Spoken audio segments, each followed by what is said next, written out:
You ready? I'm ready to. Welcome to the After Party Podcast. I got the usual here with me, the man that's always going to be here. Oh, it's me, guys. My bad. I was sipping my drink. Oh, it's Talu, guys. Mr. MySpace still got it. What's the other one? Mr. Urban Tax still on it. Just because Artrell here, don't skip out your Christian mingle. New to Christian Mingle, come follow. We got it. After Party E. We got a special guest today. This is a very special guest. I'm actually excited about this episode. We got former UC Bearcat player. I almost said Bengals. Former UC Bearcat, former Cincinnati Bengal. We got Artrell Hawkins here today. Yeah. How you doing, man? How you doing, Artrell? Good. So we always start off. Yeah. We always start off the after party interviews with who is the guest. So who is Artrell Hawkins? Football player, father. Obviously, I'm great looking. Oh, let them know. Hey, Artrell, don't be humble on here. All right? Let them know. Let them know exactly. I got a little bit of a sense of humor. Yeah. Okay. Former broadcaster. Most of all, I'm a child of God, bro. That's deep. Now, I feel like a lot of people think that you're from Cincinnati because I initially thought you were. Just because it's rare to have somebody that plays for UC and that'll play for the Bengals. Yeah. Everybody asked me the same question, like, "Where'd you go to high school at?" And I'd be like, "I ain't from here. I'm from here, I'm from Pennsylvania." And they'd be like, "Well, you've been here forever." But I've been here longer actually in Cincinnati. Than what I was when I grew up, in Pennsylvania. I left Pennsylvania when I was 17, so I do feel like I'm really from here. I'm like an honorary Cincinnati. So I'm saying, are you a Steelers fan though? Nah, bro. Like, not a Steelers fan. My dad played for the Steelers. Oh, really? Growing up. Y'all just got a football family. That's for what real. we do. Yeah. Oh, okay, that's live. That's what we do. So. What was that movie? He was like football and crab cakes. That's what Maryland does. Oh, that was what was Wedding Crashers. Wedding Crashers. Thank you, Artrell. He wasn't good. I was He's supposed to be the sidekick. When you lost, you do these. I was lost. All right. Anyway, so you was. Does that make you a Steelers fan growing up? I mean, I was kind of a Steelers fan growing up. Not so much anymore. I'm a Bengal fan. I'm a Patriots fan. I play for both of them. Oh, okay. So I know it hurts. I'm gonna be honest with you, Artrell. That's weak. Thank you. It's weak. What's weak about it? I don't know. I'll explain it. I feel like you only fans because you played for them. Like, you know what I'm saying? Like, well, see, I'm not. Here's the difference. Yeah. So a fan is somebody that grew up like going to the stadium with their dad. Football is more family than it is anything. Like, I didn't have a dad take me to football games, so I was a Steelers fan because that's what that's who's playing in my area when I grew up. But now, like, it's part of my business. That's the business that I was in. So once you become a professional, you're not a fan no more. You're an industry professional. So I'm a fan of people. I'm not so much a fan of teams, if that makes any sense. Like, I love AJ Green. Love Tom Brady. So I follow people. I'm more of a fan of people than I am of squad. That's what I was going to ask you. So, like, who's the player that makes you a fan of the Patriots? So is Tom Brady the one? It's Belichick and Brady. Yeah. For sure. They're nasty. Like, they're winners. Like, do you think the 5 championships makes him the best quarterback? I thought he was the best quarterback of all time when I played there, and that was in 2006. Yeah. So, I mean, he's just catching up to really where I knew he was at. Like, so as a defensive player, we used to be on the sideline, and I played like 10 years in the league. I never really had a quarterback, though, that the defense would be on the sideline. Like, we were losing the game, like, we got to get the ball back to Tom. Yeah. Like, that was our whole focus. Wow. Every single game, every single series was get the ball back to Tom. Like, that's how good of a player he is. And he does it, like, every day. It's not just, like, what happens on Sunday. Yeah, I'm not gonna lie. I respect Tom Brady as a player. I feel he's definitely probably the best quarterback ever. Probably because honestly, for me, like, come on now, y'all. Tripping. All right, I'm gonna be real with you. Hey, bro, that's some weak shit, bro. It's all right, not. who's the best quarterback? Let's just do that. Can we do that? Yeah, we can do that. It's hard for me just because I feel like the quarterbacks that they're comparing to, I didn't grow up seeing them. So it's kind of like I'm watching highlights, so I don't really know who to comparing to be honest. That's why it's hard for me to say the best ever. Of my era, definitely. Because I don't even think anybody, can't even name anybody else who's even close to what Tom Brady does and what he's accomplished. So of my era, absolutely ever, it's hard for me to say. But I don't like Tom Brady as a person. And it's because you don't like him as a person. No, you don't even know him personally. It's a lot of it's a lot of beef. See, let me put this cup down. First, the reason why I don't like him is first, I'm a Miami Dolphins fan.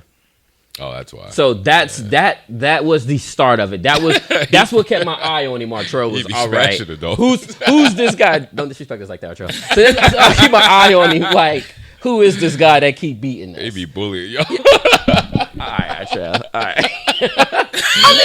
I'm just trying to get to the bottom of it. Like, right. He definitely does, but that's not all the reason.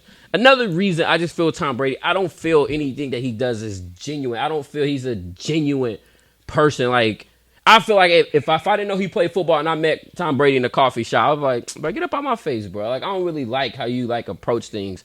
I don't really like the demeanor. I don't really like how the media portrayed this guy. Like, he's just such a nice guy. He has the perfect hair. He got the model wife. It sounds like a lot of hate going on I'm going to tell you, I'm not going to lie to you, Artrell. It is. It's absolutely. Right. Absolutely. Right. And I'll tell you, the foundation of it is because I'm a Dolphins fan. But in a lot of it, it's because I just don't like dude. Like, I don't like dude. Like, you feel me? I don't like I feel what you're saying, but I don't think a lot of it is based in, like, reality. So, there usually, we live in a society where you need to, you got to have a witness. Yeah. You know what I'm saying? Like, I don't have a witness just can't go off my word. Like, yeah, I don't have a witness for any of the shit I say. So, I'm a witness because I played with Brady for a while. And so, I used to just, like, study him. Like, we weren't like best friends. Yeah. But we had a mutual respect for one another. But I just watched him how he operated every single day. So I'm gonna tell you the story. Just kind of like how the person. They'll tell you a little bit about the person, Tom Brady. So you said you heard all the stuff about him not being like, or him being like this nice guy. Yeah, and just like how like another example I have is like how like when they had won the championship and he was like, oh, I'm going to skip the invite to the White House. Because I got to spend family time, and then you see him in the mall buying Apple Watches. Just little things like that. But that's family time, right? He was by himself. But imagine, you're Tom Brady, right? Yeah. You done been everywhere, seen everything. Everywhere you go is a big deal. You got paparazzi everywhere. You got a supermodel wife. Yeah. Right? So as far as, like, Brady's concerned, so what I was impressed about Tom was, like, usually when cats get money, like when they first cash in, then you'll see like their attitude and their effort diminish. With Brady, like all the dude wants to do is win. Like that's all he's about. He don't care about fame. He don't care about women. He's not about. All he's about is his business. And when you find someone like that, they're authentic. So I'm gonna tell you this real quick story. So we were like playing against the Chicago Bears. Something was like Sunday night football, and the DBs is like warming up. Like you'd be like separated like wide receiver DBs. So the DBs is warming up. Individuals or whatever before the game. It's like all these folks is on the sideline. So then Brady, like when he was done doing whatever the offense was doing, like so me and the DBs are standing there and Brady like just start picking up these little black kids and start kissing them. Like yo, like Brady's over there kissing black babies. Like yo, he could be the president, son. Like so after the game, we was like, come on, Brady. Yo, man, like yo, you was just kissing little black babies. Like he was like, oh, they're my nieces. Like my biological nieces. Yeah. Like, you're just married to a black dude. Fuck like with Brady. See that? Just like nah. I was like, I know that may not be a relevant story but the kind of dude that he is. I'm gonna be honest with you, Artrell. You know what I'm saying? Like you can't really say like that's a story you're not gonna hear about Brady, but I'm gonna be honest Brady's down like that. Like he's a down dude. Like he's slowly making me change my opinion. I don't really want to fuck with Brady. I really don't want to. You know how like you just don't like a person and nothing. They get like, man, you know what? This dude donated $1 million to fucking cancer patients. You'd be like, but it wasn't $2 million. That's how I feel about Brady. I don't know. He can't do nothing in my eyes until the Dolphins start winning divisions. I can't change. But that's like Come on, Artrell. Don't say that. Come on, Artrell. Don't say that crazy. Price to your channel. He's a great dude. I was salty when I betted against Brady. Just this in the Super Bowl. I was sick. Did you think that comeback was going to happen? Like, yeah, I did. Did you really? I actually called the actual score of the game. Did you? That's dope. 34-28. Yeah. I'm gonna be honest. I thought Atlanta had it in the bag, but as soon as the third quarter happened, and then I start seeing them score, the Patriots score, I was like, it's going to happen. It's no way that I don't. It's rare to see Brady make comebacks and it don't go through. Like if it's 34 that's to 28, how you know he's the greatest of all time. Yeah, like if it's 34 to 28 or 34 to 3, and he get it to 28, they're going to win. He's not going to bring you all that way, and then y'all just fall short. That's how you know he's the greatest of all time. So that's how you judge quarterback. That's how I judge quarterback. So most people judge like, I had the whole Tony Romo conversation. Like, Tony Romo's a great quarterback. I'm like, really? Like, I don't think he gonna give you stats, but quarterback isn't a stat position. Like, I don't care about how many passing yards you got. I don't care about how many touchdowns you've thrown for.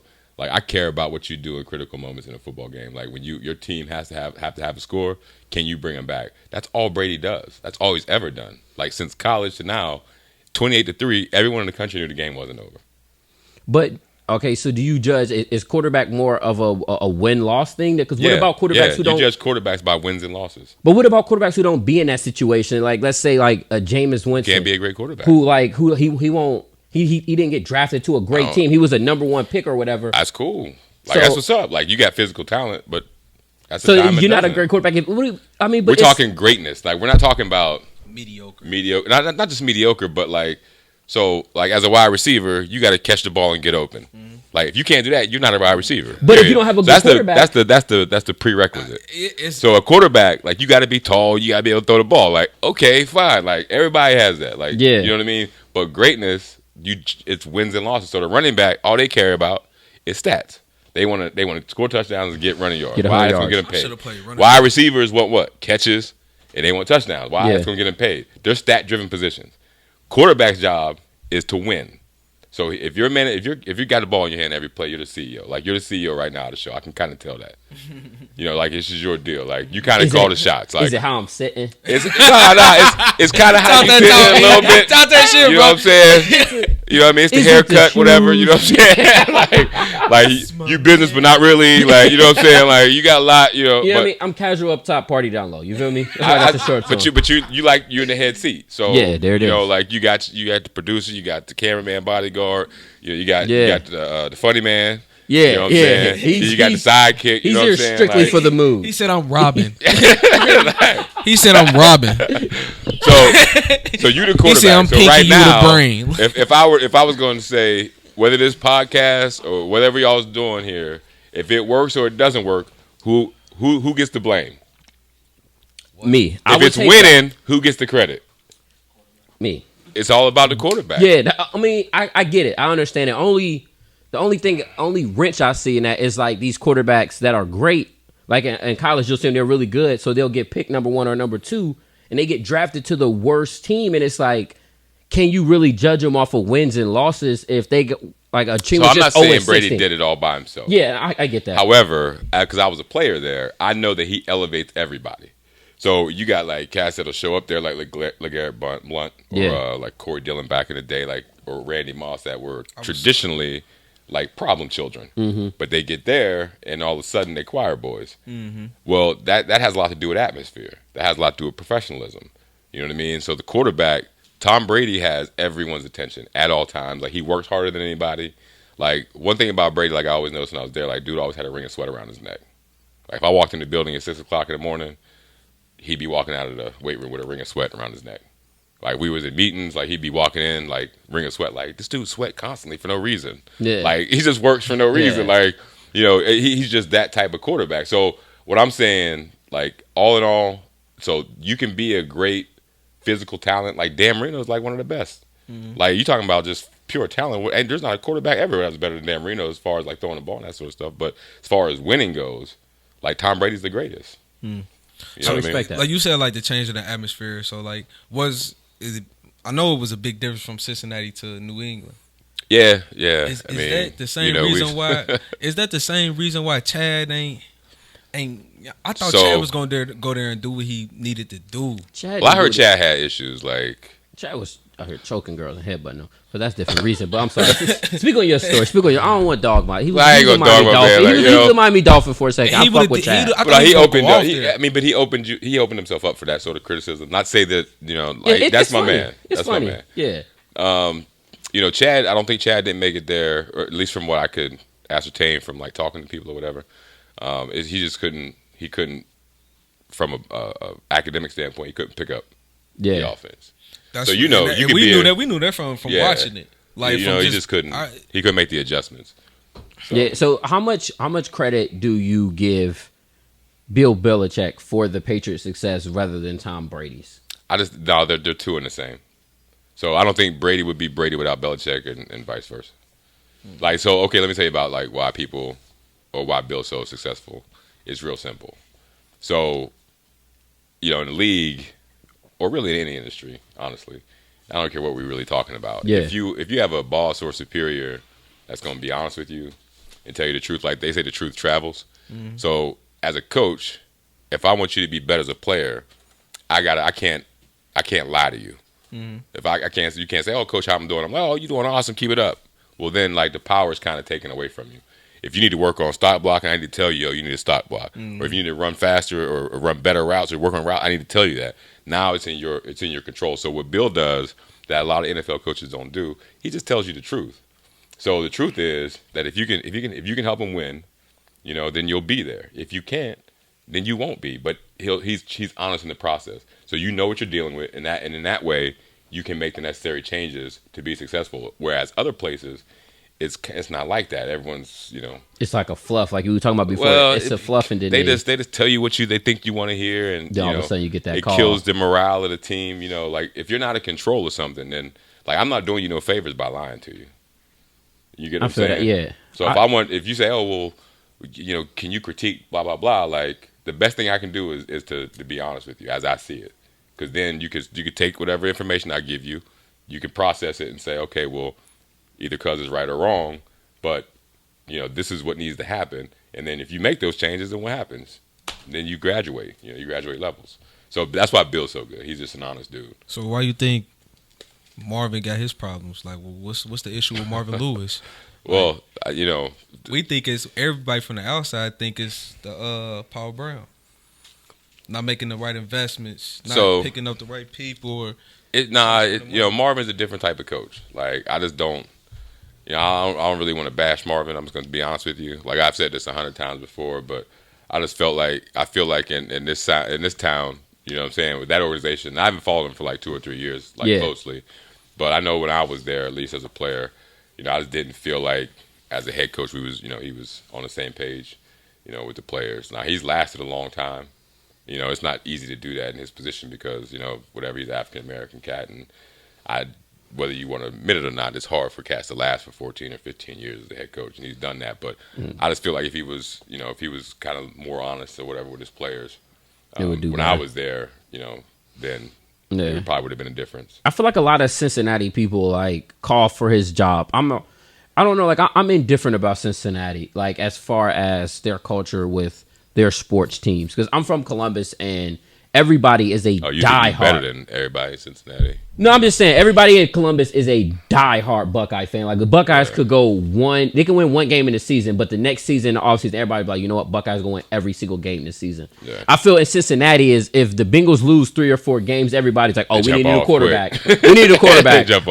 Marvin Lewis got to be fired. Marvin Lewis got to get out of here. Paul Brown got to sell the team. We need a new owner. It's like They're desperate. Like they're desperate. It's like that culture. I don't like that culture about Cincinnati fans with their teams. It's like at this point, can you blame them? At this point, I cannot. That's what I was going to go say. Like at this point, I can't, because it's like a lot of them feel like Marvin Lewis has outstayed. Like it's like, all right, it's time to move on. And it ain't so much Marvin as it is they want a winner. Yeah, they just need something new. And so, like you said, when things aren't working out in the present, then what's going to happen next is people are going to start wanting change. That's just the way of the world. Yeah, it is. I want to talk more about your journey though. What made you in the first place even choose to go to UC as a college choice? Because I don't feel like that's a high like destination for like great players. People don't want to go to. It's not really an attractive location. Well, especially then it wasn't, because they were like a basketball school. Mm-hmm. They had like I got there in '94, which seems like forever ago now. I think you was born in like '93. I was born in '95. Yeah, okay. I'm fucking with you. I'm fucking with you. I was born before that. I'm fucking with you. I was born in '91. That makes it feel a lot better. Let's say, y'all remember the time they went to the Final Four in '92? Yeah. I wasn't born yet. I seen it on VHS. That's when they had Damon Flynn and all them, wasn't it? Yeah. Nick Van Exel, Damon Flynn. Yeah. But they were a basketball school when I came. But honestly, I just felt comfortable with the coaching staff. I like the city in Pennsylvania, so when I got to like Clifton, it was like, oh, this is the big city. That's what's up. It's really party. Whatever. And the football players took me out. It was like a club called Prime Time. It was like back in the day, like so. It was pretty hot. You know what I'm saying? It was hot. They took me over to Prime Time. I never seen so many brothers in my life. Yeah, brothers and sisters. So I was like, oh, this is a spot right here. So I ended up coming. I just felt real comfortable with it. That's it. What did you end up majoring in at UC? I was a business major, and I hated business. Yeah. Was that something you just chose because like fuck it, business sound good? Oh, like when you were shorty, like at least when I was, like you just pick stuff that you think you can make money in. I wasn't really honest with the process. So everyone was like, I got a deep voice or whatever. And they were like, oh, you should do communication. I'm like, you can't make no money in communication. Like, you crazy. Like, nah, I'm going to do business. Yeah. Because that way, I could do, this, that, or third. I didn't really have to be tied down, but business just sounded like something you could make money in. So I was a business major and hated every minute of it. Yeah. Why did you hate it? Like, what part of it was that you just hated? It just, because I did the same thing. It didn't appeal to me. Nothing about it. Like, I hated economics. Yeah. Hated accounting. And I'm in the Linder School of Business, and it's like, why don't, like, everyone else is talking about school, and I'm like, it's dreadful to me, and then I didn't figure that out until after my NFL career. Like, the idea, and I tell my kids this now, like, the idea is to do what you love in the discussion, because then it's not work. So I ended up being a communications guy after I retired, but if I'd have done that initially at UC, I'd have probably loved school.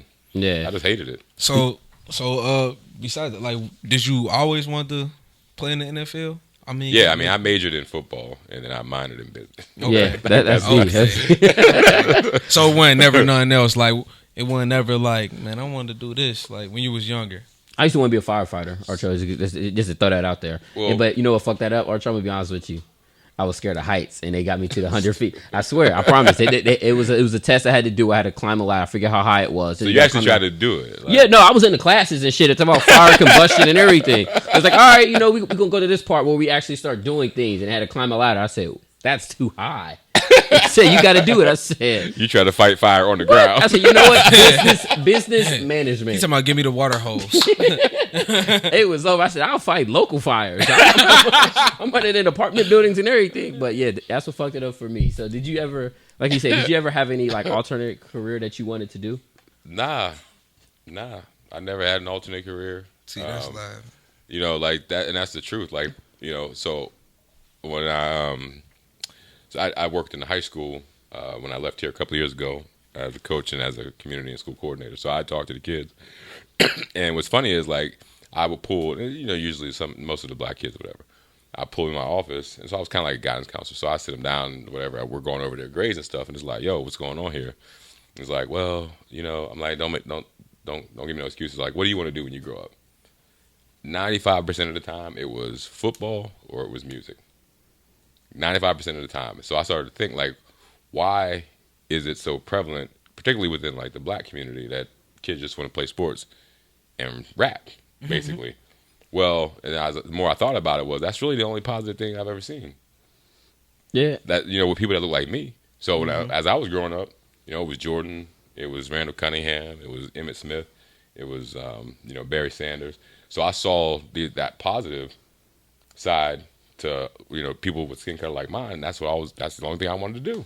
Do you think it's a lot because of like that's what we see as far as our media outlets? Like you said, you only see that, or do you think it's a lot of like the parental focus? Because I know as me being a child, the only thing that my parents ever involved me in was sports. Like I never was involved in anything but my parents. Like, you know what?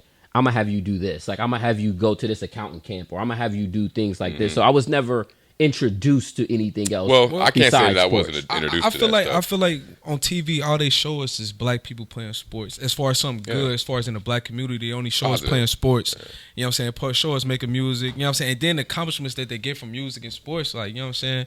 They don't show us black doctors and stuff like that on TV. Well, and what's funny is like, what they gonna show that on? I'm just saying, though, it's not the image like that they really show. Right, the imaging. That's what. Now we're talking about the importance of image. Right.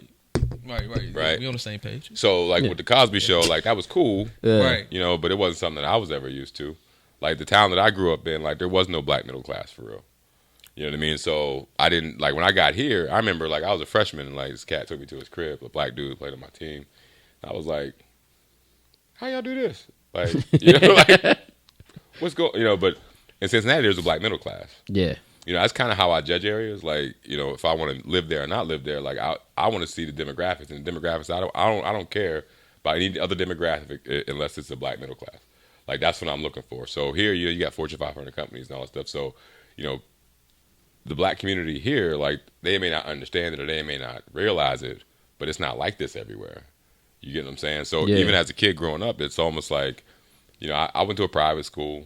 My mom put me in a private school. I'm in private school my whole life, but I still didn't connect with anything other than just, what I saw, people like me doing. Yeah, but when I said that a lot of kids aren't introduced to a lot of other things, you said that you wouldn't say that you aren't. Like, what other like things were you introduced to as a child besides like sports? Well, so my grandfather was a politician and a businessman. Mm-hmm. He never worked for anybody. He spoke at the National Republican Convention. I got a picture of him speaking in front of President Gerald Ford. He owned his own construction company, so I was with him a lot. And I saw him doing it, but I still didn't have a desire to be like that. You know what I mean? So I was introduced to things like, I met people and I've been places. I've been to the Twin Towers and all that. I was cultured, to a degree. But it didn't take root, Yeah, I mean, I feel like a lot of kids aren't as fortunate as that. I feel like that's good. That's and so like Pacman's my homeboy, right? Mm-hmm. And so, so I started like kind of dealing with Pac a couple years maybe after he got here, right? And in Pacman's family, his dad and all of his dad's brothers were like murdered, right? Mm-hmm. No one in his family had been to college. He was the first one, right? And so, if you look at Pacman and like the point in where his family is at, so like my grandfather was college educated like in the 40s, right? And so since he was educated in the 40s, that meant his kids, my mom and her brothers and sisters, they're all college educated. You feel what I'm saying? And now, like, all my brothers and sisters are college educated. So we're like 3 or 4 generations ahead of where Pacman's family is at. Like, there's a lot of families like that. So people like always want to point the finger at him and say, "Oh, he this, he that." But the truth is, like, he's just changing his family like right now. Right. Like the expectation, you know what I mean? Like it's starting with him. So his family is 3 generations behind mine. Yeah. And if you're talking about just like a typical American, 10, 12 generations maybe behind as far as like, getting those opportunities and that sort of thing. Like that matters. So like, you're right. Yeah.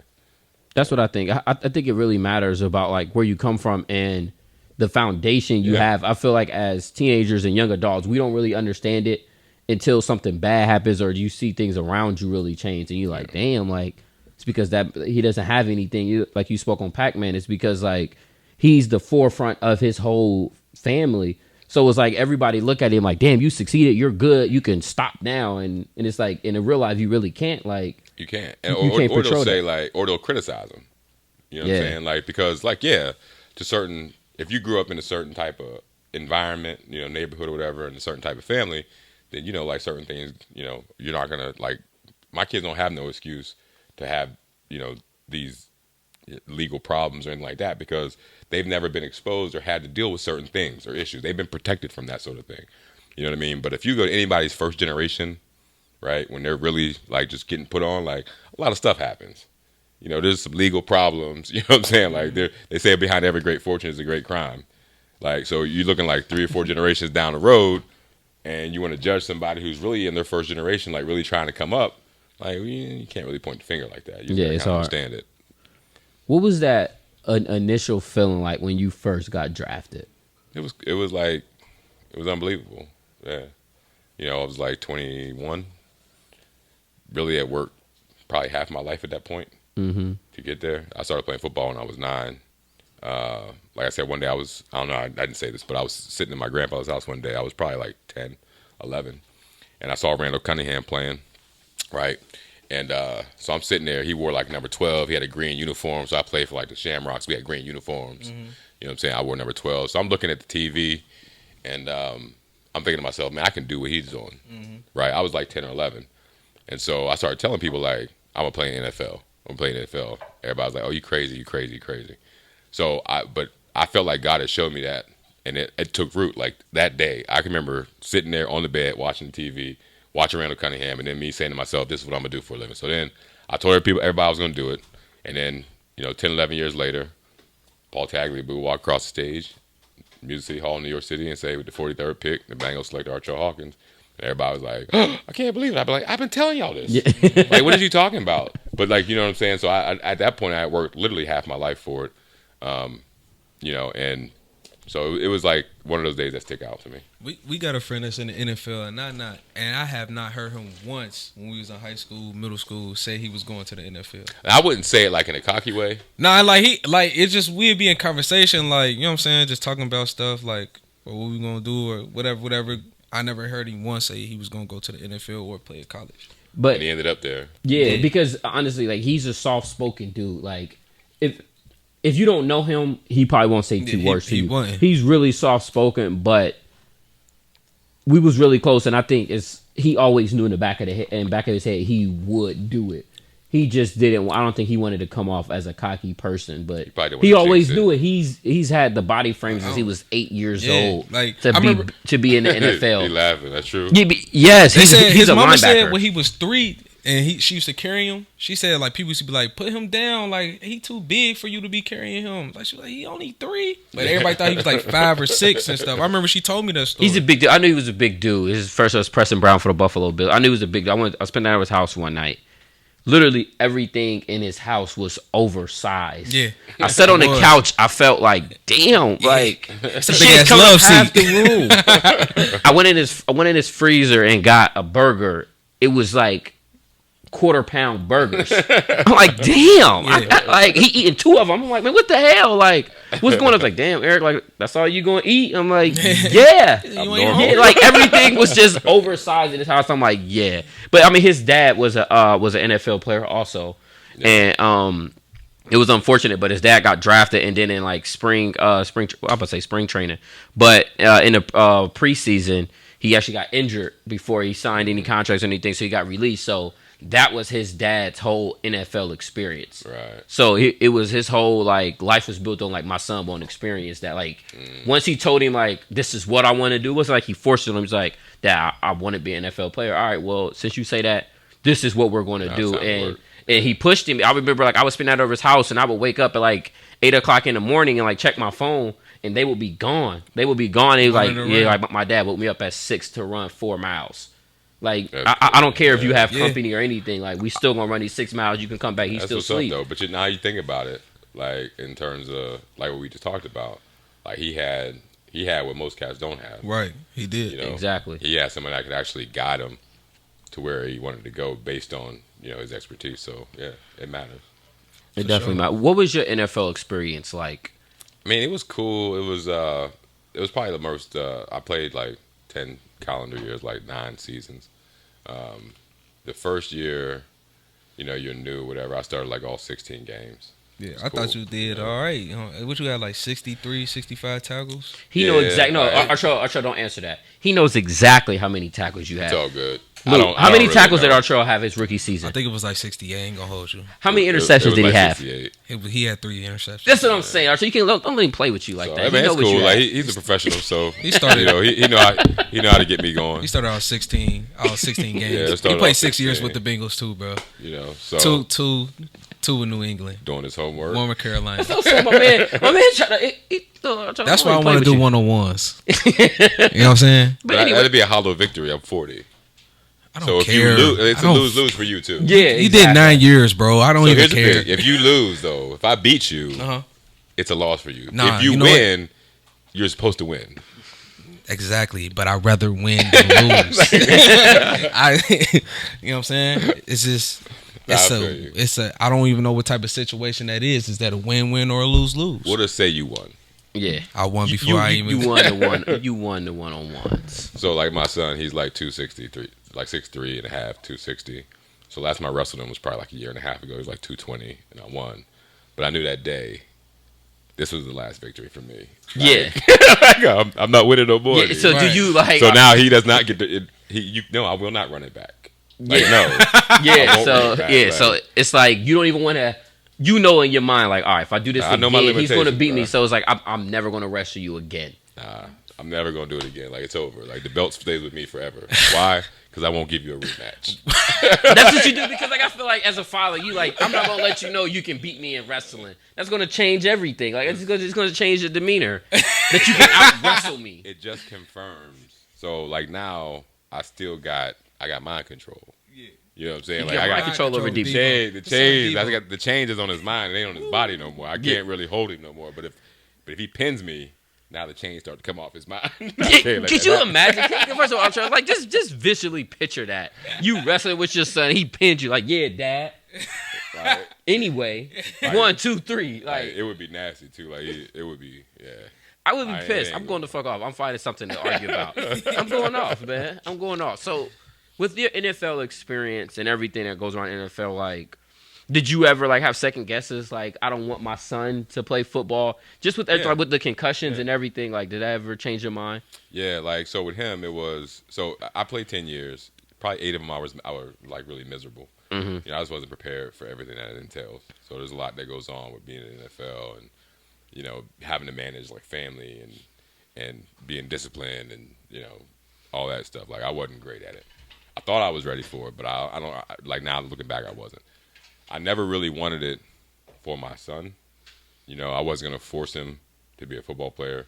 And so, you know, I didn't let him play for a long time. You know, probably until he was like 10 was the first time he really played. And then I found out about concussions and I pulled him back out. Mm-hmm. And then he didn't play again until he was like 13. But, you know, it's who he is. It's what he wants to do. So he knows all the risks that's involved. But I didn't necessarily want it for him. So I was doing like the opposite. So I was like making him, you know, go to class and do chess camp and do like all these other different things that I didn't do growing up to see if some of that stuff would stick. But then the dude just started growing like a weed. He loves football. It's like, how can I not put him in chess camp? Put him in chess camp, dog. Yeah, that's chess camp. But now he's like, you know, he's a junior, and he's like one of the. I mean, he's the top defensive tackle in the nation. So yeah, I seen that. I don't know how that Moeller, Cincinnati kid. That's live. Yeah. With your NFL experience, who was the toughest wide receiver you had to guard? Jimmy Smith. A lot of people don't even know who he is. I don't. Who did you play? Jacksonville.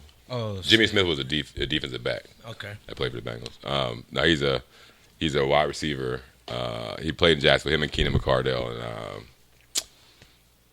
I can't remember the quarterback's name now. I got hit in the head for a living. Well, he was the toughest. That's the consequence of playing football. Yeah, it's all good. I mean, I'd do it again. You'd do it all over again? I mean, because really, I mean, you are what you are. Like, so my thing was when I first got out and they started talking about concussions, I'd be like, oh man, like, didn't nobody tell me, you know, because I really didn't know. You know, I'd get a concussion and I'd go back into the game. Yeah. Get a concussion, I'd practice the next day. You know, practice. Like, there wasn't no such thing as like losing time because of a concussion. Like, you know, you just didn't do it. But, you know, you are what you are. Like, I can't rightfully right now say, so the reason my faith is built like it is, I feel like it's because it was built through football. So like my dad wasn't necessarily like around like a dad typically is. You know what I mean? He had problems, whatever. So he wasn't around. But every single day I practiced, I prayed. You know what I mean? Like my faith was built through football. Like, because you don't know a lot. You know what I mean? Injuries, you know how it go. Mm-hmm. Like a football player, he prays because you have to. You know what I'm saying? Because there's so much uncertainty. So I feel like my faith was built through football. So like when I was thinking about it one day and it was like, yo, like how can I now say, oh, well, someone put me in harm's way. Like, well, God had me the whole time. You know what I'm saying? Mm-hmm. And so for me, it's like, I am what I am. And I did what I did. My son obviously is doing it. My brother plays in the league right now. My dad played in the league. It's like, yo, like this is kind of what we do. Yeah, it's the family business. So I don't regret it too much anymore. It's live, man. Yeah. I don't regret it. So yeah, I wanted you to explain why the guy, it was Jimmy Smith? Jimmy Smith. Yeah. Why was he so hard to guard? Why was he the best quick person? And explosive. How big was he? So he was probably like 6'1", 6'2", probably like 205. Mark Brunell was his quarterback. So Jimmy Smith, Marvin Harrison, you remember him? Mm. Yep. Randy Moss. Like these cats were, you lose sleep over these cats. Like I never lost sleep over like Terrell Owens. Quick and fast always made me lose sleep. So if you was tall, I could care less. Like I ain't never been scared of no tall receivers. You know, because you put your hands on them, whatever, you can run with them. But if you can run past me and I can't catch you, I can't sleep at night. Yeah. Jimmy Smith used to give me that word. I might have to look him up.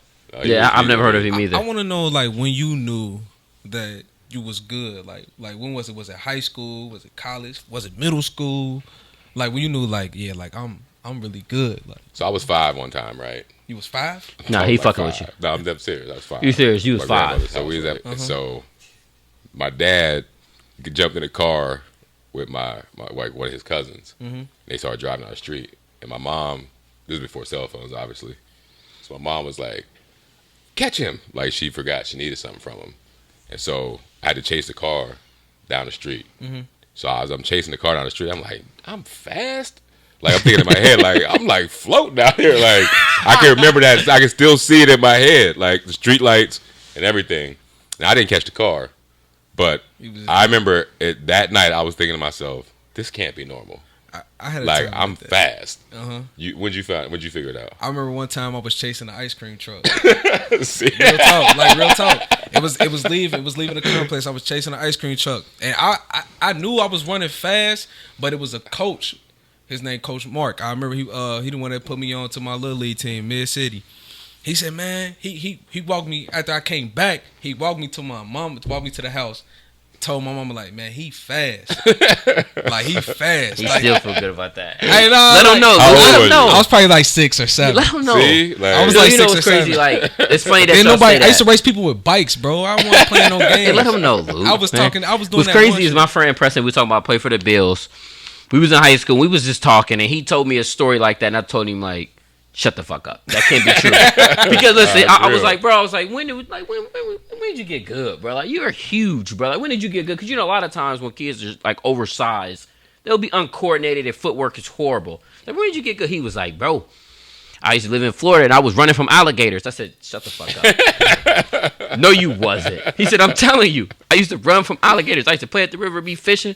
They'd jump out and I'd just run in zigzags around them. I said, shut the fuck up. He wasn't just running from alligators at 5, 6 years old. But now that y'all tell y'all stories, he might have been telling me the truth my whole life. I was just saying. And I just denied it. I was like 6 or 7, real talk. Like, you really be knowing, like, around that time. After that day, like, you couldn't tell me I wasn't the fastest dude in the world. Yeah, I knew then. But when did you, like, no, I'm talking about, like, I knew I was good, like, it was games. I played defense in middle school and stuff, but I knew my freshman year that I was good. So I knew in 6th grade. Yeah. You knew in 6th grade? I knew in 6th grade. Yeah. So I played, like, we played probably 8, 9 games. Mm-hmm. And I scored, like, 16 or 20 touchdowns. That year? That season? Yeah. What position did you play in high school? I was running back. Man, we had a running back 8th grade. He scored 25 touchdowns in 7 games. Yeah, that's when you know, like. Yeah, but he got real cocky with it. He turned to a whole different type of person. Yeah, that's no good. Yeah. That boy work at Home Depot. That boy. I'm just fucking. I don't know what he do. That just sounded good. It was Bass Pro. Is what? Bass Pro. Bass Pro. That's even worse. So, like, how did your like NFL career come to an end? Was it one of those ones where you was just like, all right, I know physically I can't do this anymore, or was it like you were still trying to do it? And it was like, nah, you passed your time. So, like, when I left New England, it was 2007, and so when I left, they were like, yo, it was like after my 9th year, so they said, my knees were like a problem. It would swell up on me and all that stuff. So, anyway, long story short, I went to the doctor. He shot me up with some like cortisone. Called me in that day, and Bill Belichick and Scott Pioli, who was the general manager at the time, he's sitting there and he's like, yo, so, we're going to have to let you go, whatever. Like, we could play it a couple different ways. Like, either we can release you straight up, or, but if we do that, we can't bring you back, if something happens and we need you. So, or we could just pay you your injury settlement, you know what I mean, for however long, it would have been determined I'd have been recovering. Or he said we could, you could retire and we can write something real nice up, whatever, and play it like that. At the time, I was like, well, I knew I was getting close to the end, but I never really considered, like, retiring. So I was like, nah, let's go ahead straight up release me. So they released me. I ended up taking 2007 off to try to get my knees back. So then I signed with the Jets 2008. Spent the preseason with them, and then my knees were still bothering me. So the one day I, like, left practice and was like, I can't do this. I couldn't even walk them down steps. Like, my knees would be like, they was calling me Pat Hewing. Because I had, like, them big ice packs on my knees, like, walking up and down the steps. So I go in. Eric Mangini's the head coach. I'm like, yo, I can't do this no more. Like, my body just ain't right. It's like, so I'm going to retire or whatever. He's like, he opens up the board like, you making the team. What you talking about? Like, you the second safety. And I'm like, well, here's what you got to do. Like, if I'm going to stay, like, I'll do that. But you got to, like, put me in, we call it the Troy Brown program. Troy Brown was a receiver in New England. Played like a million years. Yeah. But in New England, like, Troy would practice like a day and be off like 3. Yeah. So I was like, yo, you need to put me on that Troy Brown program. like I can practice a day, but if I practice a day, like, I got to be off too. Like, you got to take me off some of the special teams. Like, I can't just be chasing people on just special teams. I'm too old for that. So he was like, all right, I got you. So I go to the next practice the next day. They got me on more stuff. So I was on punt return team. I never forget it, dog. Bullshit. I was on there. So I'm like looking at the chart. They're like punt return up. I'm like, so I go out there. So there's this rookie linebacker, free agent cat, didn't even get drafted. He's just a rookie. I was supposed to be blocking him. He on one. Cuz shot past me, dog. Hey, he hungry. I couldn't catch he was him. hungry. Yeah, he hungry. Whenever you say free agent, he hungry. Yeah, Bruh, I'm talking about It's great. super hungry. So after that happened, I literally walked off the field, took my helmet off, went to the trainer, went to the GM. I didn't even go to the head coach. I was like, I don't know what y'all got to do, but I'm not going to be here this afternoon. Like, I'm done. So that's how that's how I be quitting jobs. I literally quit jobs like that. On the spot. What? I was working at this warehouse. I'm not going to say the name. And the first day, I was supposed to be working like a 6 to 2 shift. I'm like, this is cool. I get off. I got my whole afternoon. I work. 2 o'clock come out. I'm like, all right, cool. They're like, no, you have to stay till all the work is done. I'm like, damn. 5 o'clock come around. I'm still there. I'm like, all right, this is getting fucking ridiculous. I left at 6, went back the next day. Same shit. I'm like, all right, this ain't going to work. It's 11. I got there, mind you, I got there at 6. It's 11 a.m. I went to the man. I told him, listen here, I just threw up in the bathroom. I'm out of here. I'll come back tomorrow. I walked out like, you know what? I'll never see these guys again. What? I couldn't do it. I don't like the warehouse work. It was too much. I ain't like it. I ain't like that bullshit. But that's how I quit jobs. I just walk straight out. You know what? I'm out of here. You'll never fucking see me again. Artrell, we got a lot in common here. I'm trying to tell you, Artrell. And I got bad knees, too. I got eyes good as slaughter. I know you see it, Artrell. So after your NFL career, did you take a break? Like, all right, like, I really don't know what I want to do. Or did you instantly be like, nah, I want to broadcast? I took a little break, probably like a year. You know what I mean? After like 2 months of retirement, I was like, this is for the birds. Like, I'll never retire again. Like, it's literally a waste of life and time to me. So after that, like, because, when I play, like, people are like, oh, what you going to do afterwards? Like, nothing. Like, what are you talking about? Like, that's why you play football, so you don't got to do nothing. Like, that's what's up. But when I got finished, I realized, like, I couldn't just sit around. So I started, like, like y'all doing. Like, I started doing broadcasting in my office. I tried to get, like, a little football analyst job. And the funny thing is, like, when you're playing, like, everybody be on your jock. And then when you're done, they be like, nah. Unless you're a Hall of Famer, then they'll bring you right to the front of the line. But other than that, like, you become a threat to them. So they was like, nah, no one was trying to mess with me. So one day I talked to a buddy of mine. He said something about Blog Talk Radio, which was like online.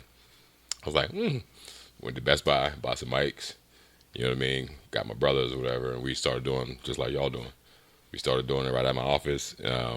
Then like maybe a year and a half later, I was doing national radio. So yeah. So what was that like? Because like I hear a lot of, like when I went to Ohio Center for broadcast, and a lot of people will come back and speak to us, and they'd be like, yeah, like the industry is real particular. Like it's really, really hard for African Americans to make it. I was about to say, what do you mean by particular? Yeah, like they were really like, it's hard, but they wouldn't say it in front of the whole class. They would just say it's really particular, it's hard to make it, it's a rough industry. No, but then when you talk to them one-on-one, they'd be like, listen, it's hard for blacks to make it in this industry. Why do you think that is? Like, because like it's protecting turf. They're protecting turf. That's what they're doing. So, drug dealers protect turf on the street.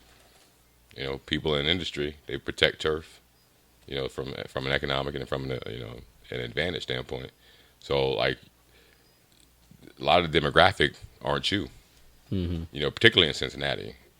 Like, that's the one thing. Like I worked at Clear Channel, with 700 WLW, 1530, big industry, 1360.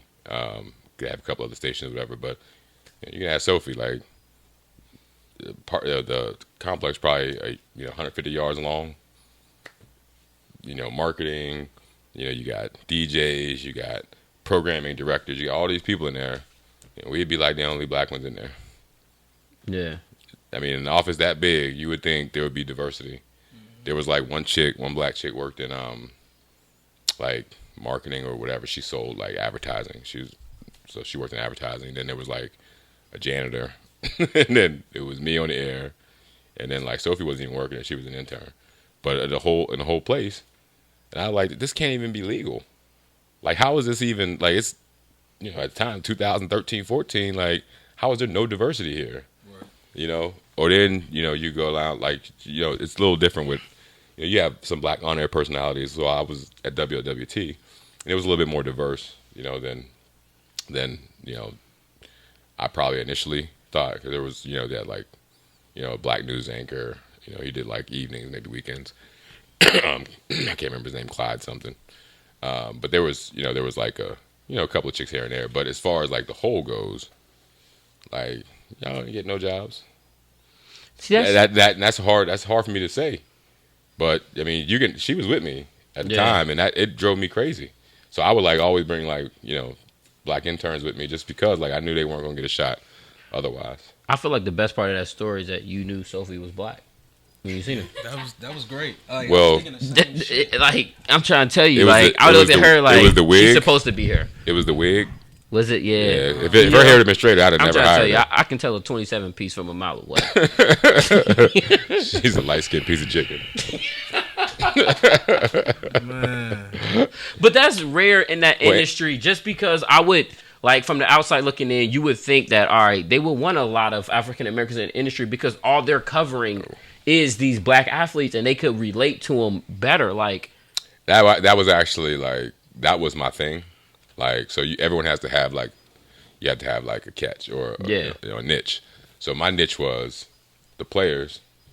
That's to me, like, and this is going to be a terrible analogy, but this is literally how I thought of it. The players are the dope. That's the product. If I got the product in my hand or my pocket, you got to come to me, period. So I just kind of did like that. Like, so I would, my brother actually played for the Bengals at the time. I knew Marv. So as far as the city was concerned, I went to UC. Players, I had them in the bag, get them to do whatever I wanted to do, and that actually was. They didn't like that about me, because it gave me an advantage that they didn't have. Yeah, you feel what I'm saying? Mm-hmm. So if I can get you to, as a player, who is you're the product. So if I bring you on the show, then we gonna get listens, we can sell advertising. That's how we get the money. You know what I'm saying? So, but I figured that out really quickly. And then after a while, like, they'd be calling me in like, you got to save something for somebody else. Like, why? Like, what are you talking about? Like, what do you mean? That's unheard of. Like, you know what I'm saying? Like, well, it's not fair. So then I would get restricted. You know what I mean? Because they felt like they couldn't operate or they couldn't compete with me in that way. So, yeah.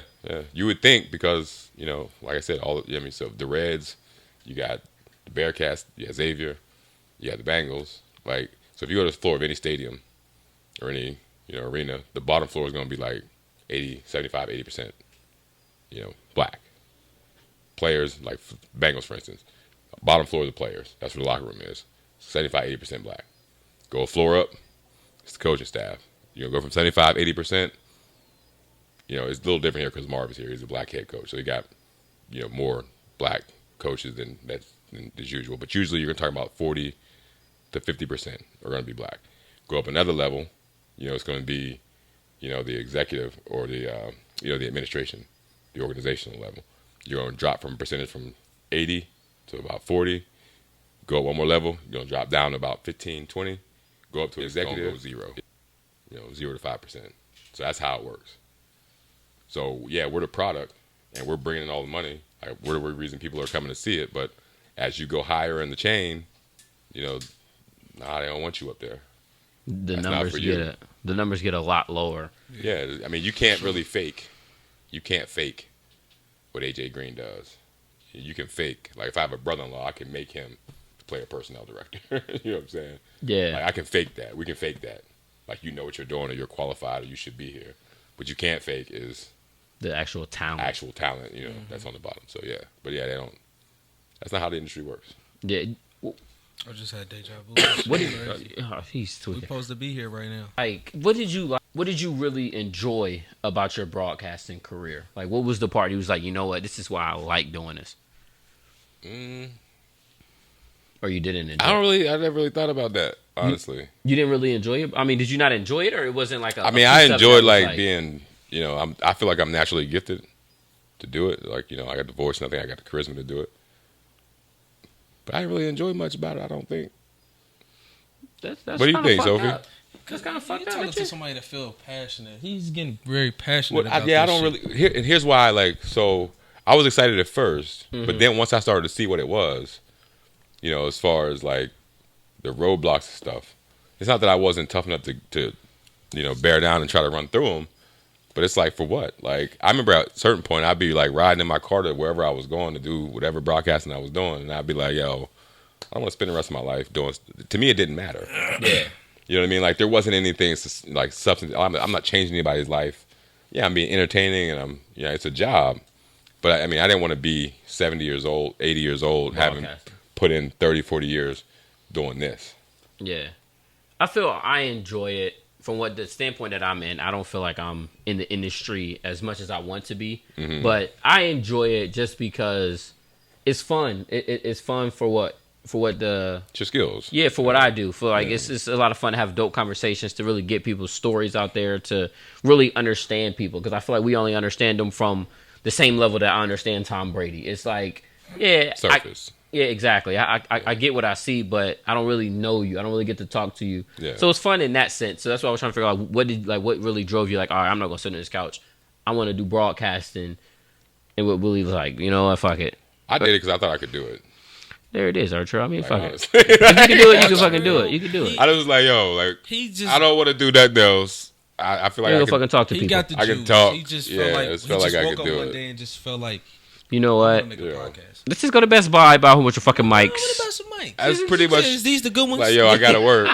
So that's basically, Should I it's get like this? you was there with me. I was like, I need 3 of them the good ones. I need the good ones. I got a couple mic stands like this. like y'all got the whole starter kit. Y'all got the board. These ain't the good ones though. These ain't the shit you have, Artrell. These is back alley shit. Nah, it's still good. I'm fucking with y'all you, can still put Artrell. these up. Pay a lot of money for this. When I leave. Fuck you up. I'll pay a lot of money for this, Artrell. So how did your like, through my homework, I feel like as a journalist, that's what you're supposed to. You're supposed to, look up different things and really understand them so you can get a good idea for who you're talking to. And the main thing that I seen when I was coming was obviously the troubles, the crimes, and everything that came with your career. How did that all come about? Like, crimes? I ain't do no crimes, man. But it was I got accused. Violence. You got accused, so all the crime. That's what. Whoa, bro. Is that not a crime? Is that not a crime? If you see a man in handcuffs, it's a crime. You may not be guilty of it. It's all the crimes. Listen. I don't have a record, right? I don't know that. It wouldn't allow me to do a background check in 24 hours. So, yeah, that stuff comes to the turf. But as far as like you said, I remember when I was at UC, like our coach came in one day and was like pretty early, like I might have been a freshman. He was like, basically, whatever you do from this point on, it's gonna be former University of Cincinnati football player.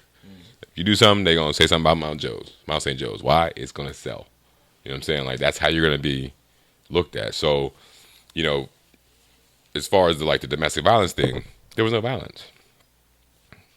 And that was what I got from it. And that's literally no violence. Like, I didn't threaten. You talking about non-violent? Non-violent completely. Like, so, there are certain things that if, you knew me, you knew I was capable of.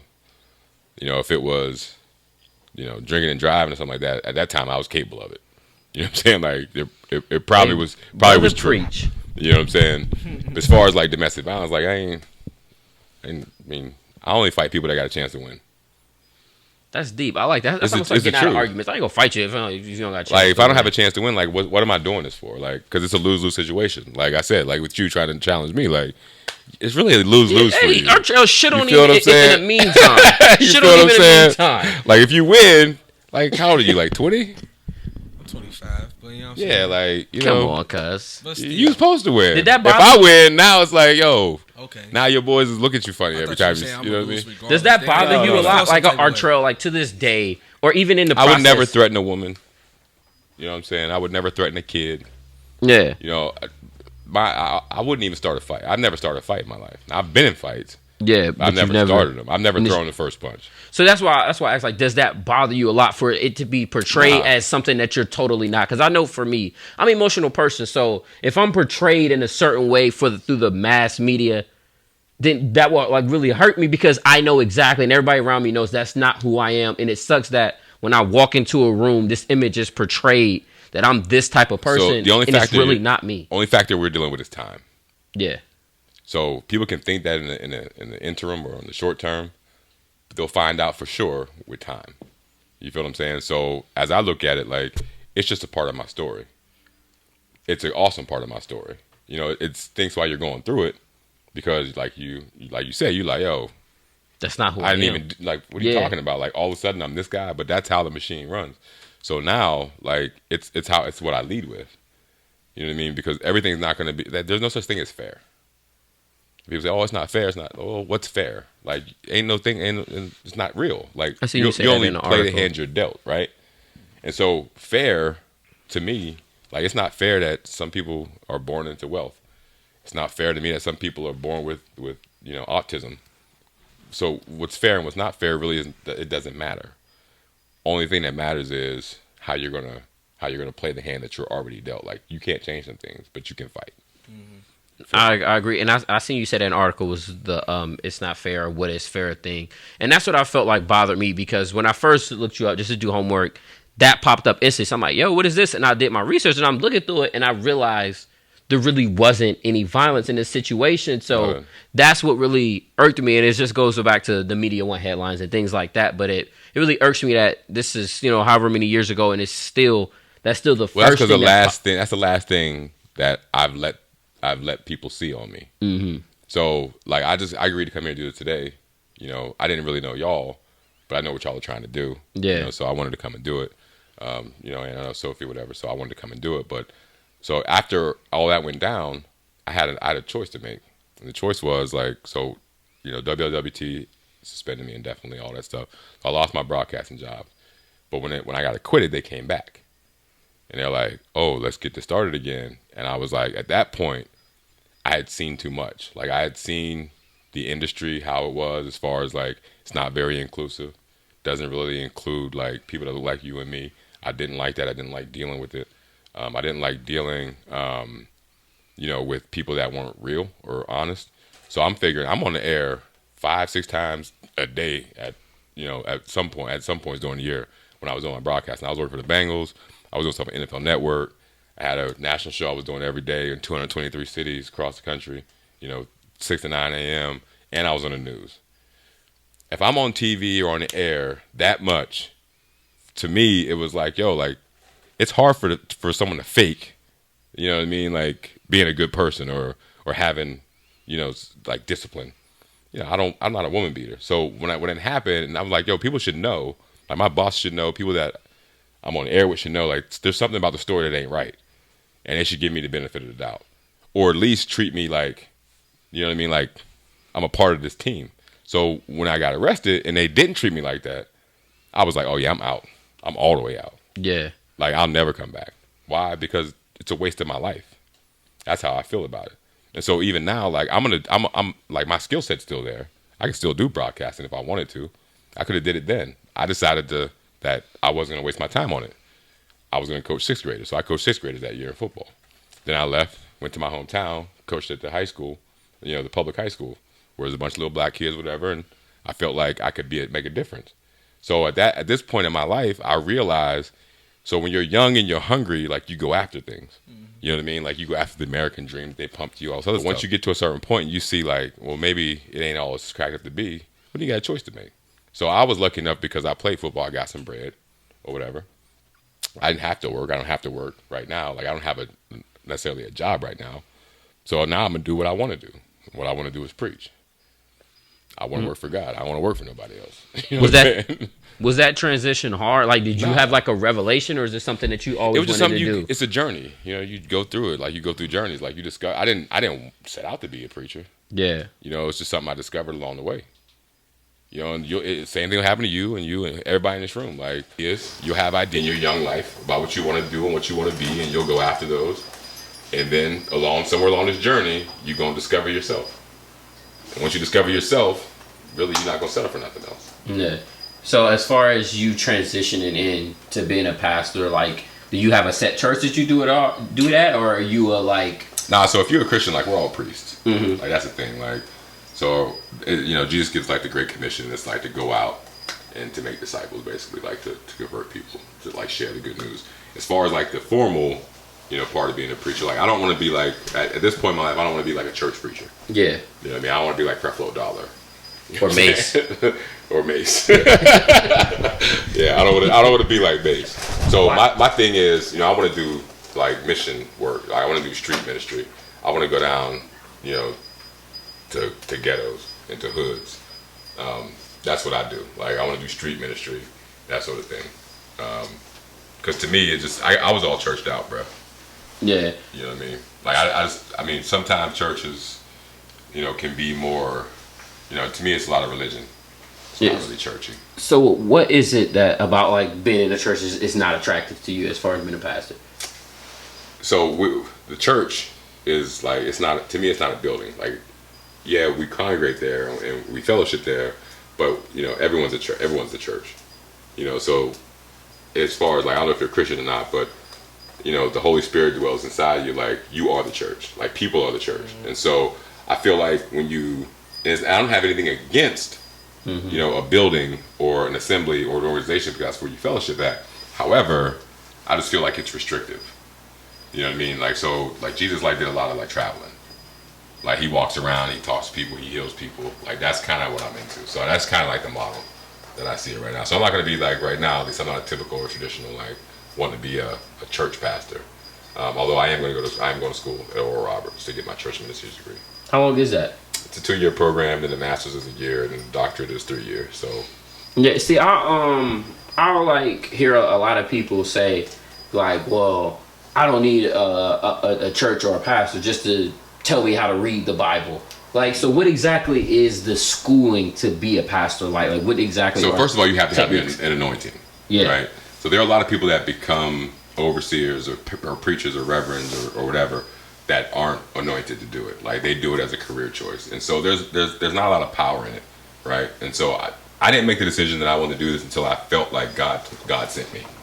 You know what I mean? Like, matter of fact, I never wanted to be a preacher. There ain't no money into me. You know what I'm saying? Like, I know there can be. Right, but if you do right, Joel, no. out here winning. But trust me, like, there are a bunch of prosperity preachers out there.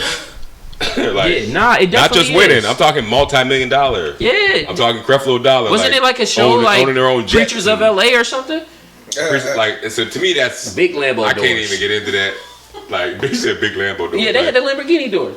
And see, for me, it's like, yo, like, I can't condone that. Put it like that. I can't condone it. Like, talking about Jesus, who is God. Yeah. Right? He didn't do none of that. Yeah. And so, how do you justify it? Exactly. I just don't.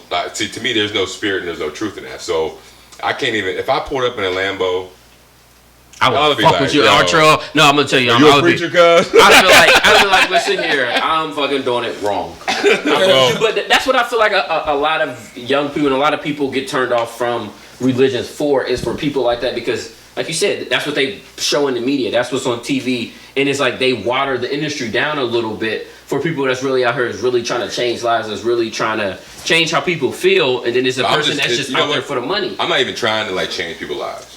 Like, I'm just trying, like, what's your mission with it? My mission is to water and seed you, period. I'm going to drop the seed, which is the word. Like, I'm going to drop it on you. I might water it, but God got to make it grow. End of discussion. So whether you accept me or accept what I'm bringing or not, it doesn't matter to me, because I can't make it grow. Like, it's just like a farmer, but it's like a literal seed. Like, you can drop it, you can seed it, but you ain't going to make it grow. Like, that's God's work. So that's pretty much my mission. That's fucking deep. That's deep, Artrell. I'm going away from the whole, you know what I mean? This is. So, like, okay, so, like, this after party. After party. Y'all got some drinks in here. Mm-hmm. Yeah. Right? Y'all got y'all flow. Like, what I never want to do is, so if I came in and judged y'all right away, like, oh, they drinking, right? Or they cussing. Mm-hmm. Like, now what happens is I never have an opportunity to develop a relationship, you know what I'm saying, to where you can even see what it is I'm talking about. Right. You feel what I'm saying? Mm-hmm. So for me, it's like most pastors, like, they wouldn't come up here and do a set like this. Yeah. Why? I was nervous, I'm not gonna lie, because I didn't want to offend you. You know what I mean? Like a lot of times you do it like, come on, cuz. Come on. Yeah, he gonna take a sip. Right? He ain't took a sip in 30 minutes. But anyway, Artrell. I would say it was like, I was kind of like. And he did it loud though. Like. Yeah, bro. Boy got fucking soup lips.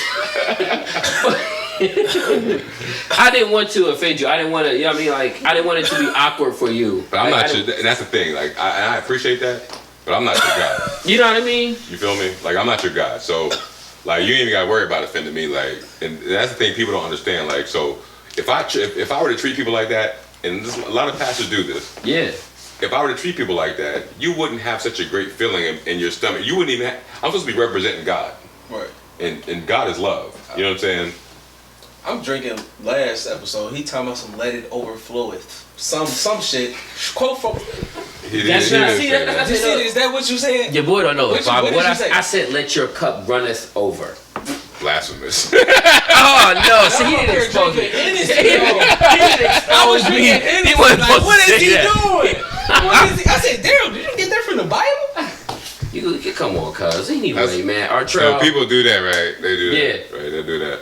So my brother, he the same way. Like what you doing, man? He's like, oh, I'm about to get some of this lamb's blood in me. And,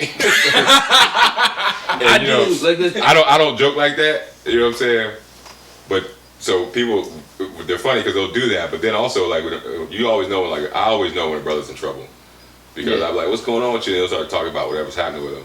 And then they'll end it with something like, you know, I'm just gonna be steadfast and immovable. Like, okay, so now that's how you know people in trouble. They be, you know what? They start. I'm gonna just put it in God's hands. He said it's gonna be steadfast and immovable. Steadfast and immovable. Like, oh, now you're immovable. That's what they be my Twitter bio. Hey, that shit. You can't say that shit. My bad, bro. Come on, man. You know what? Look, everybody's.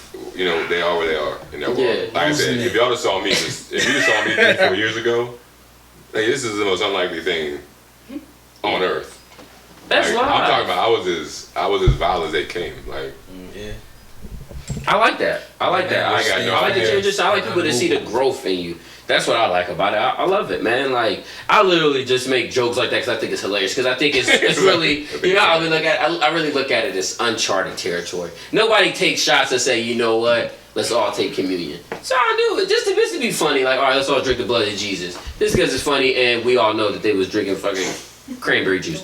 But I'm just saying, Archer, I don't want to offend you, Archer. I'm just really against this guy right here, man. Like, I had a lot of fun today, Archer. Like, it's disrespectful, bro. It's like, bro. Anyway, Tyler, give him your social medias, man. Yeah, so I know you got a Christian Mingle, so you know what I'm saying? I don't want you to don't put that on my man. Don't do that to my man. My man don't got no Christian Mingle. Don't let him do that to you, Archer. I ain't never hit a Christian Mingle, dog. Hey, you know what? He's so sick. His first inbox be, yo, you want a Bible study? Then he go into the bullshit. Artrell, he's a sick dude, Artrell. I'm afraid of you, dog. Ooh. I'm just trying to get saved. Oh my God! All right, stop playing, bro. Like, come on. Yeah, no, thank you, Artrell. Thanks for having me, man. Thank you. I appreciate it, Artrell. I thought it was a great interview. That's why I was looking forward to. You gonna give out your social medias? Yeah, catch me outside. How about that? Nah. Anyway, that's Ty Lute. You can follow him, Ty Lute, on everything. Archer, I want to thank you for coming through, man. I appreciate it. You, man. Where can they find you at? What's your social media? Artrell Hawkins Jr. on Twitter and Artrell Hawkins Jr. on Facebook. All right, well, make sure you follow After Party Podcast, _podcast on Instagram and Facebook. Follow me, After Party E, on Instagram and Facebook. I had to pause. My man is tweaking over there, man. After Party Podcast, steadfast and unmovable. Yeah.